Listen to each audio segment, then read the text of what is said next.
ಕೊಟ್ಟಂತೆ ನಡೆದುಕೊಳ್ಳುತ್ತೆ ರಿಪಬ್ಲಿಕ್ ಕನ್ನಡ. ಅಂದು ಹೇಳಿದ್ವಿ, ಇಂದು ಕರೆದುಕೊಂಡೇ ಬಂದಿದ್ದೀವಿ. 35 ದಿನ ಪರಿಶ್ರಮದಿಂದ ಬಾವಿ ತೋಡಿದ್ದಾರೆ. 55 ಅಡಿ ಬಾವಿ ತೋಡಿದ್ದಾರೆ. ರಿಪಬ್ಲಿಕ್ ಕನ್ನಡ ಸ್ಟುಡಿಯೋದಲ್ಲಿ ಇದೀಗ ಆಧುನಿಕ ಭಗೀರಥಿ ಕರೆ ಮಾಡಿ ಗೌರಿ ನಾಯಕ್ ಜೊತೆ ನೀವು ಕೂಡ ಮಾತಾಡಿ ಮತ್ತು ಅನೇಕರು ಈಗಾಗಲೇ ಅವರನ್ನು ಭೇಟಿಯಾಗೋದಕ್ಕೆ ಬಂದಿದ್ದಾರೆ. ಅವರನ್ನೆಲ್ಲ ಕೂಡ ನಾನು ಕಾರ್ಯಕ್ರಮದ ಕೊನೆಯಲ್ಲಿ ಭೇಟಿ ಮಾಡಿಸ್ತೀನಿ. ಮಾತು ಕೊಟ್ಟಂತೆ ನಡೆದುಕೊಳ್ಳುತ್ತೆ ರಿಪಬ್ಲಿಕ್ ಕನ್ನಡ. ನಮ್ಮ ಮೇಲೆ ಕೇಸ್ ಕೂಡ ಆಯಿತು,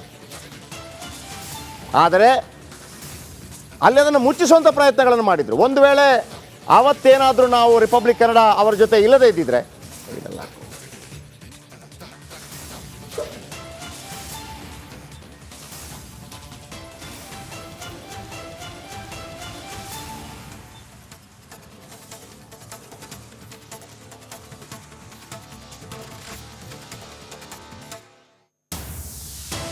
ನಿರಂತರ 15 ದಿನಗಳ ಕಾಲ ನಾವು ಅವ್ರ ಜೊತೆ ಇದ್ವಿ. 30 ದಿನಗಳ ಕಾಲ ಅವರು 55 ಅಡಿ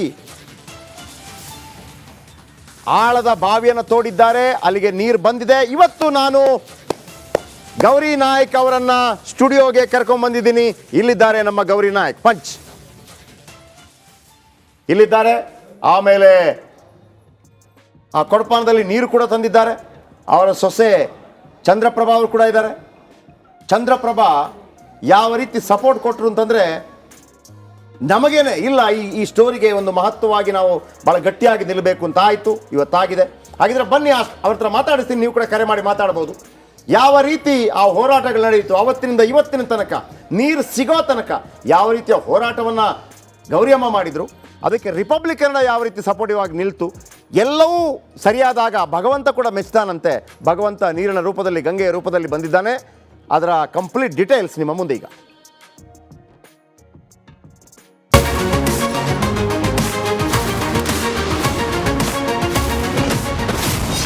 ಫೆಬ್ರವರಿ 10ರಿಂದ ಮಾರ್ಚ್ 6 ಇವರು ಶಿರಸಿಯ ಗಟ್ಟಿಗೆತ್ತಿ ಗೌರಿ ನಾಯಕ. ಇವರ ಕಾಯಕ ಬಾವಿ ತೋಡೋದು, ನೀರು ಕೊಡೋದು. ಇಂತಹದ್ದೇ ಒಂದು ಕಾಯಕ ಸತತ 26 ದಿವಸಗಳಿಂದ ಅಡೆತಡೆಗಳು ಬಂದ್ರು ಛಲ ಬಿಡದೆ ಬಾವಿ ತೋಡುವ ಮೂಲಕ ಭಗೀರಥಿ ಎನಿಸಿಕೊಂಡಿದ್ದಾರೆ. ವೀಕ್ಷಕರೇ, ನಾವೀಗ ನಿಮಗೆ 26 ದಿನಗಳ ಕಾಲ ನೀರಿಗಾಗಿ ಗೌರಿ ನಾಯಕ್ ನಡೆಸಿದ ಹೋರಾಟದ ಫ್ಲಾಶ್ ಬ್ಯಾಕ್ ಬಗ್ಗೆ ಒಮ್ಮೆ ತೋರಿಸ್ಬಿಟ್ಟಿವಿ ನೋಡಿ. ಶಿರಸಿಯ ಗಣೇಶ ನಗರದ ಅಂಗನವಾಡಿ ಮಕ್ಕಳಿಗೆ ಕುಡಿಯೋ ನೀರಿಗೆ ತತ್ವಾರ ಇತ್ತು. ಈ ಬಗ್ಗೆ ತಿಳಿದ ತಾಯಿ ಫೆಬ್ರವರಿ 10ರಂದು ಅಂಗನವಾಡಿ ಆವರಣದಲ್ಲಿ ಬಾವಿ ತೋಡೋಕೆ ಶುರು ಮಾಡಿದ್ರು.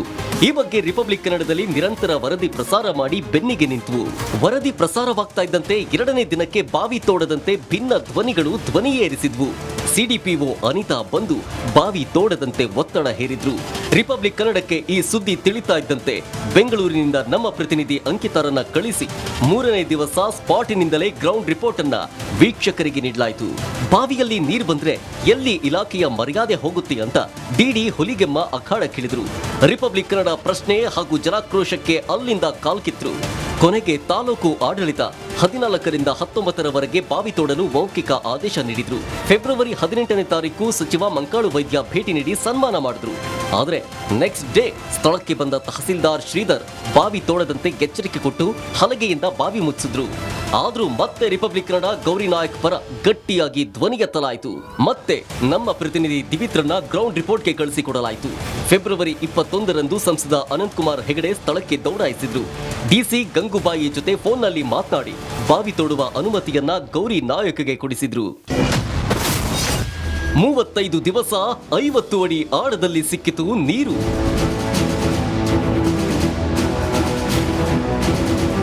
ಮತ್ತೆ ಗೌರಿ ನಾಯಕ ತಮ್ಮ ಬಾವಿ ತೋಡುವ ಕಾಯಕವನ್ನ ಮುಂದುವರೆಸಿದ್ರು. ಈ ಸುದ್ದಿಯನ್ನ ನಿಮ್ಮ ರಿಪಬ್ಲಿಕ್ ಕನ್ನಡ ಫಾಲೋ ಅಪ್ ಮಾಡ್ತಾನೆ ಇತ್ತು.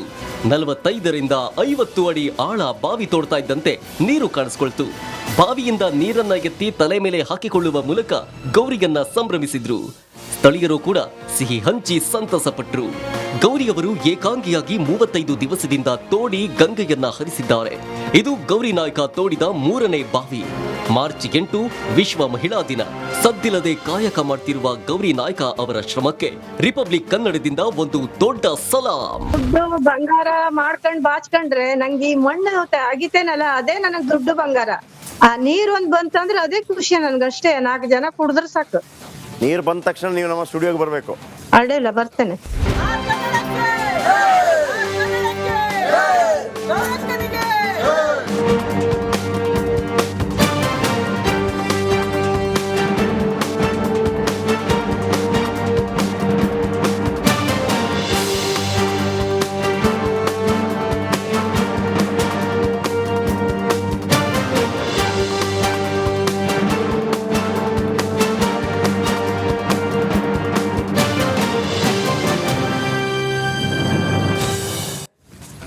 ಮಾತಂದ್ರೆ ಮಾತು, ಮಾತನ್ನ ಉಳಿಸ್ಕೊಂಡಿದ್ದಾರೆ. ಇವತ್ತು ನೋಡಿ ತಗೊಂಬಂದಿದ್ದಾರೆ. ಕೊಡಿಯಮ್ಮ ನೀರು, ಕುಡಿತೀನಿ ನಾನು. ಶಿವಾನಂದ ಕಳವೆ ಹೇಳ್ತಾ ಇದ್ರು, ನೀವು ಫಸ್ಟು ಮೆತ್ತಗೆ ಫಸ್ಟ್ ನೀರು ಕುಡಿಬೇಕು ಅಂತ ಹೇಳಿದರು.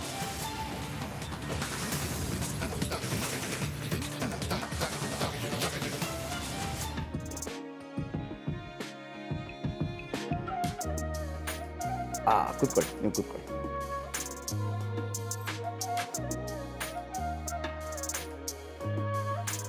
ನೋಡಿ, ತಾಯಿ ಮಾರಿಕಾಂಬೆಗೆ ಅಲ್ಲಿ ನೀರು ಕೊಟ್ಟ ನಂತರ ನಾನೇ ನೀರು ಕುಡಿತಿರೋದು. ಇದಕ್ಕೊಂದು ಅದೃಷ್ಟ ಬೇಕಲ್ಲೋ.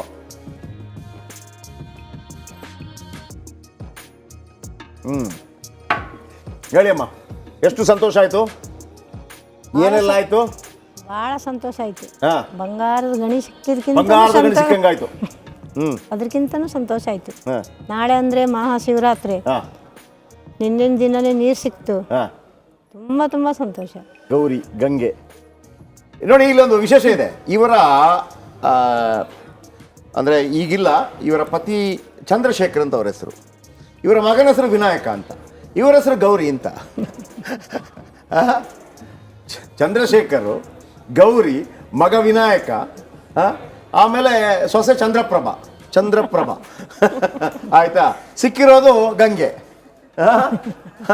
ಆಮೇಲೆ ನಾಳೆ ಶಿವರಾತ್ರಿ. ಓಕೆ, ನಿಮ್ಮ ಹತ್ರ ಮಾತಾಡ್ತೀನಮ್ಮ. ನೀವು ಭಾಳ ದೊಡ್ಡ ಬೆಂಬಲವಾಗಿ ನಿಂತ್ರಿ ಅತ್ತೆಗೆ. ಭಾಳ ಆಶ್ಚರ್ಯ ಆಯ್ತು ನಮಗೆ, ಭಾಳ ಖುಷಿ ಆಯಿತು ನಮಗೆ. ಯಾಕಂದರೆ ನಾಳೆ ಮಹಿಳಾ ದಿನಾಚರಣೆ ಕೂಡ ಆಚರಿಸ್ತಾ ಇದ್ದೀವಿ. ಆ ಸಂದರ್ಭದಲ್ಲಿ ನೀವು ಸಾಧಾರಣವಾಗಿ ಅತ್ತೆ ಇಂಥದ್ದೆಲ್ಲ ಕೆಲಸ ಮಾಡಿದವ್ರು ಏನು ಸುಮ್ಮನೆ ಯೂಸ್ ಇಲ್ಲದೆ ಕೆಲಸ ಮಾಡ್ತಾ ಇರ್ತಾರೆ, ಮನೆಗೆ ಏನಾದರೂ ಕೆಲಸ ಹಂಗಿರ್ತದೆ ಸಾಧಾರಣವಾಗಿರುವಂಥ ಒಂದು ಮೈಂಡ್ ಸೆಟ್ಟು. ನೀವೊಂದು ಅತ್ತೆಗೆ ಆ ಥರ ನಿಂತಿರಲ್ಲ. ಯಾವುದೂ ಲಾಭ ಮನೆಗೆ, ನಿಮಗೆ ಯಾವುದೂ ನಯಾ ಪೈಸೆ ಲಾಭ ಇಲ್ಲದ ಕೆಲಸಕ್ಕೆ ಅತ್ತೆಗೆ ನೀವು ಸಪೋರ್ಟ್ ಆಗಿ ನಿಲ್ತೀವಿ. ಹೆಂಗೆ ಅದು ಕೆಲಸ ಮಾಡ್ಬೇಕಾದ ಅವರೇ ತನ್ನ ಶಕ್ತಿ ಮೇಲೆ ನಂಬಿಕೆ ಇದಂತ ಮಾಡಿ ಹೊರಟಿರುವಾಗ ನಾನು ಯಾಕೆ ಲಾಭ ನಷ್ಟೊಂದು ಲೆಕ್ಕಾಚಾರ ಮಾಡಲಿ ಸರ್? ಅತ್ತೆ ನಮ್ಮ ಅಮ್ಮ ಮಾಡಿದ್ರು ನಾವು ಸಪೋರ್ಟ್ ಮಾಡ್ತಿದ್ವಿ ಖಂಡಿತ ಅಂತ ಇವರು 4 ಜನಕ್ಕೆ ಹೆಲ್ಪ್ ಆಗುವಂತ ಕೆಲಸ ಮಾಡ್ತಿದ್ದಾರೆ. ಅದೇ ಖುಷಿ ಸರ್ ನಮಗೆ. 4 ಜನ ನೀರು ಕುಡಿದ್ರೆ ಅದೇ ಖುಷಿ. ನಮ್ಮ ಅತ್ತೆ ಮುಖದಲ್ಲಿ ಸಂತೋಷ ನೋಡಿದ್ರೆ ಅದೇ ಖುಷಿ ನಮಗೆ. ನೀವು ಎಲ್ಲಿಯವರು ಬೇಸಿಕಲಿ? ನಾನು ಅಲ್ಲೇ ಹತ್ರ. ನಿಮ್ಮ ತಾಯಿ ಹೆಸರೇನು? ನೇತ್ರಾವತಿ ಅಂತ. ತಂದೆ ಹೆಸರೇನು? ಕುಸುಮಾಕರ್ ಅಂತ. ಎಷ್ಟು ಅಣ್ಣ ತಮ್ಮಂದ್ರು? ನಾನು ಒಬ್ಳೆ ಮಗಳು. ನೋಡಿ, ಎಲ್ಲಾ ಕಡೆ ಏನಾಗುತ್ತೆ, ಅತ್ತೆ ಮತ್ತು ಸೊಸೆಗೆ ಜಗಳ ಆಗ್ತಾ ಇರುತ್ತೆ. ಬಟ್ ಇವತ್ತು ನೋಡಿ, ಆ ನೀರಿಗಾಗಿ ಅತ್ತೆ ಮಾಡಿದಂಥ ಕೆಲಸಕ್ಕೆ ಸೊಸೆ ಯಾವ ರೀತಿ ಸಪೋರ್ಟ್ ಕೊಟ್ಟರು ಅಂತೇಳಿ. ಬೆಳಿಗ್ಗೆ 6 ಗಂಟೆಯಿಂದ ಶುರು ಮಾಡ್ತಿದ್ರಂತಲ್ಲ ನೀವು ಬೆಳಗ್ಗೆ? ಅಮ್ಮ, ಹೌದು, ಬೆಳಿಗ್ಗೆ 6 ಗಂಟೆಯಿಂದ 12 ಗಂಟೆ ತನಕ. 12 ಆದ್ರೂ ಆಯ್ತು, 1:30 ಆದ್ರೂ ಆಯ್ತು. ಒಬ್ಬಳೇನಾ? ಒಬ್ಬಳೇ ಹೋಗೋದು, ಪಿಕಾಸಿ ಹಾಕೋದು, ಆಮೇಲೆ ಆ ಮಣ್ಣನ್ನ ಮೇಲಕ್ಕೆ ತಗೊಂಡು ಹೋಗಿ. ಏನ್ರಿ, ನಾನ್ ಮದುವೆ ಆದಾಗ ಸರ್ 2ನೇ ಬಾವಿ ತೋಡ್ತಾ ಇದ್ರು. ಹೇಗಿತ್ತು ಅಂದ್ರೆ ಇವ್ರು ಬಾವಿಲಿ ಇಳಿತಾರೆ ಸರ್. 3 ಬಕೆಟ್ ಅಥವಾ 2 ಬಕೆಟ್ ಹಗ್ಗ ಕಟ್ಟಿ ಬಾವಿಲಿ ಬಿಡ್ತಾರೆ. ಬಾವಿಲಿ ಇಳಿತಾರೆ, ಆ ಮಣ್ಣನ್ನು ಅಗದು ಆ 3 ಬುಟ್ಟಿಗೆ ಮಣ್ಣು ತುಂಬಿ ಮತ್ತೆ ಹಗ್ಗದ ಸಹಾಯದಿಂದ ಮೇಲ್ ಬಂದು ಆ 3 ಬುಟ್ಟಿಗಳನ್ನ ಎಳೆದು ಮಣ್ಣು ಹಾಕಿ ಮತ್ತೆ ಎಳಿತಾರೆ. ನೋಡಿ ಇಲ್ಲಿ ನೋಡಿ, ಅವರೇ ಆಮೇಲೆ ಬುಟ್ಟಿಗೆ ಮಣ್ಣು ಹಾಕೊಂಡು ಮತ್ತೆ ಹತ್ತು ಬರ್ತಾರೆ. ಜನ ಬೇಡ ನನಗೆ, ನಾನೇ ಮಾಡ್ತೀನಿ ಅಂತ 35 ದಿನಗಳಲ್ಲಿ 55 ಅಡಿಯಲ್ಲಿ ನೀರು ಸಿಕ್ಕಿದೆ. ಬನ್ನಿ